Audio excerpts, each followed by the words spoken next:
Anak kong mahal, aking prinsesa. Miss na kita. I love you. Love you, anak ko.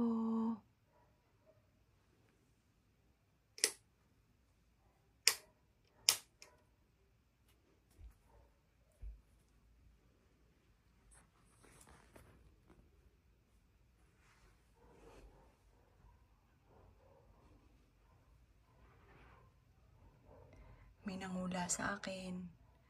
Hindi lang ako nagsasalita, pero lahat ng mga sinabi sa akin ay totoo.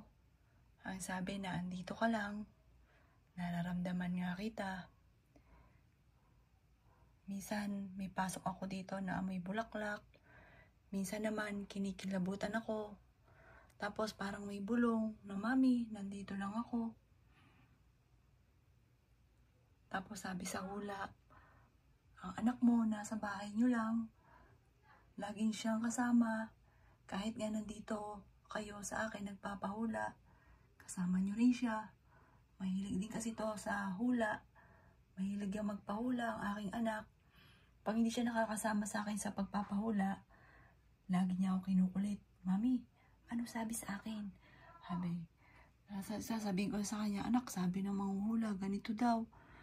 Tapos sabi ng manghuhula, na andito siya ngayon.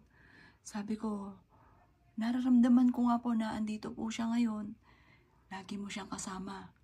Kapag daw po ako'y kinikilabutan, nakayakap sa akin si Jovelyn. At minsan nga po, sabi ko, anak, alam ko na andyan ka. Nahulaan po ng manghuhula. Ang galing nga po niya. Sinabi po niya na nararamdaman ko si Jovelyn. At nagkakwentuhan kami ng aking mister. Ang sabi po niya, nararamdaman niya daw si Jovelyn. Sabi ko, nararamdaman mo din. Ako nga po sa totoo lang, nararamdaman ko at naaamoy ko rin po siya. Lalo na sa kwartong ito. Dahil yung iba sa mga damit na yan ay hindi ko nilaban, kagaya po niyan. Yung huling suot niya po dyan, hindi ko po siya nilaban. Kaya pag pumasok ako dito, naaamoy ko na po siya. At ilan sa mga paborito niyang pambahay ay hindi ko pa rin po nalalaban. Na isinama ko na po dyan. Kagaya po nito, CEO.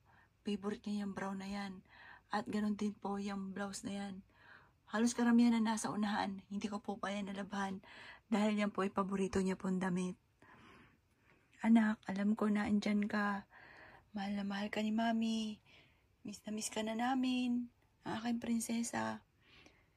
Ang aking prinsesa ng buhay ko. Wala nang iba pa kundi ikaw lamang.